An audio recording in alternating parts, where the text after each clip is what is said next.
सजो भाई ने कहा कि सहजो जीवन सब सके, मरे निकट नहीं आए, रोवे स्वार्थ आत्मो सपने हुए।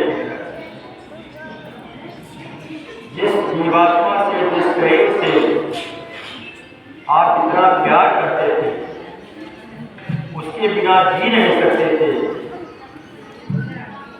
इतना प्यार था कि उसके बिना रह नहीं सकते।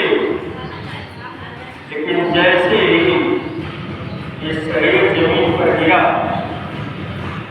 उसके बाद ये मुर्दा हो गया।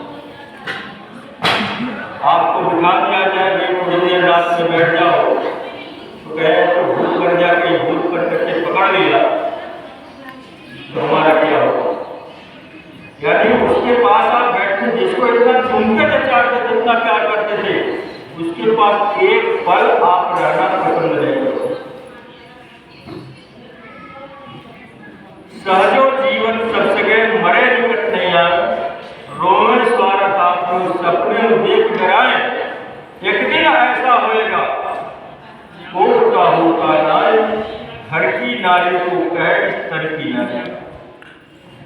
ये देखो प्रेमी भाई बहनों, समय बहुत खराब है, दिन प्रतिदिन बदलता चला जा रहा है, और समय की गति के साथ में हमने अभी तक अपने को परमार्थ से नहीं जोड़ा।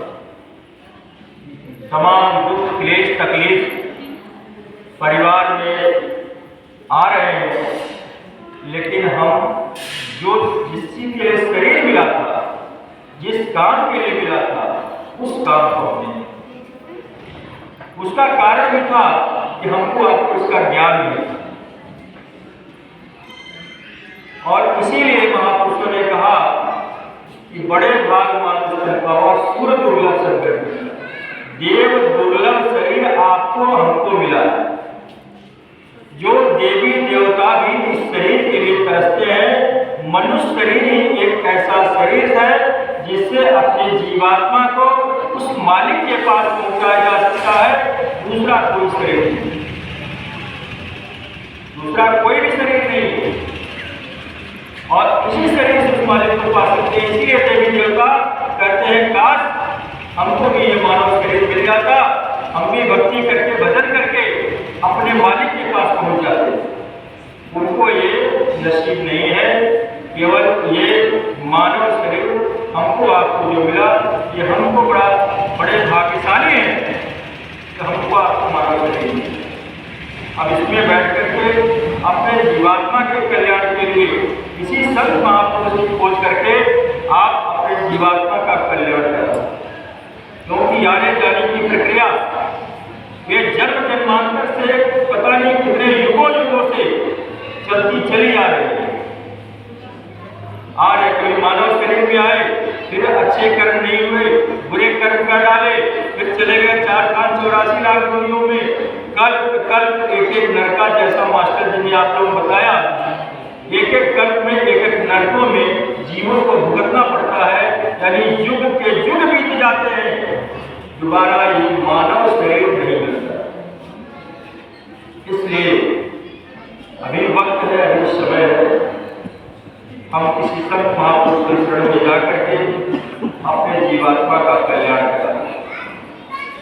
और इसी के लिए कहा कि नाम जी जप जाकर ही जोगी, विरत विरंच प्रपंच योगी।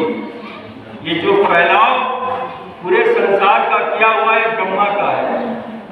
ये उन्होंने कहा कि ब्रह्मा के इस फैलाव से इसको सिमट करके और अपने नाम, उस नाम को जगा करके अपने जीवात्मा का कल्याण करें। जब एक प्रपंच से, ब्रह्मा के प्रपंच से आप निकल जाओगे, तब आपकी जीवात्मा प्रकट हो जाएगी। इसलिए सभी भाई बहनों, देखो हमारे पूज्य महाराज जी, गुरु महाराज को 10 जुलाई 1952 से लेकर के इस अभियान को शुरू किया, जीवात्माओं के कल्याण के लिए, उनको चेताने के लिए, उनके जीवात्माओं का कल्याण हो जाए, जीवात्मा अपने घर पहुंच जाए, जन्म मरण से छूट जाए। क्योंकि जन्म मरण की पीड़ा जन्मत मरत दूसरा दुख हुई। जन्मने और मरने की पीड़ा को उन्होंने देखा तो कहा कि ये जीवात्मा इतनी दुख और तकलीफ में है, इसलिए महापुरुष आकर के हमको चेताने और समझाने के लिए आए ताकि इन जीवात्माओं का कल्याण हो जाए। दोबारा ये जीवात्माएं 4,84 लाख जोनियों में पशु पक्षी और उनकी जोनियों में न जाने पाए, इससे इनको बचा लिया।